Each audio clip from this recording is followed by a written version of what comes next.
Bienvenue sur la 105e édition de Milan-Turin, 177 km entre Rho et Salassa. Et tout d'abord, 3 coureurs qui ont constitué l'échappée matinale à travers la plaine du Pô avec Marco Murgano de la Coratec, Marcel Cambrubi de la Q36.5 et Matteo Vercher de la Total Energy. Ces 3 coureurs vont donc être avalés à 37 km de l'arrivée alors que les coureurs ont entamé la boucle finale de 44 km, une boucle assez vallonnée avec notamment l'ascension de Prascosano, une montée de 3 km à 7% de moyenne, où l'équipe UAE a imposé un gros tempo, mais c'est surtout Alberto Bettiol qui a profité des dernières rampes pour sortir seul de ce peloton. Enfin, un peloton, c'est un groupe de 16 coureurs qui est en chasse derrière le coureur italien.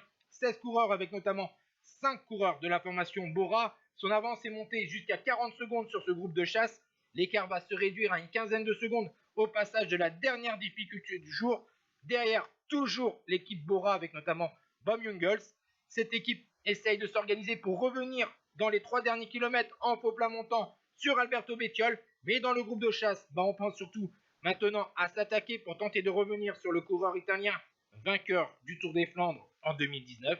Et finalement, Alberto Bettiol va résister au retour notamment de Jan Christen qui est sorti dans les derniers kilomètres. Et c'est donc une victoire professionnelle, la 5e pour Alberto Bettiol. La 2e place pour le Suisse Jan Christen, excellent sur le Trofeo Laigueglia. 3e, Marc Hirschi. Et voici donc le classement de ce Milan-Turin. Ciao tout le monde.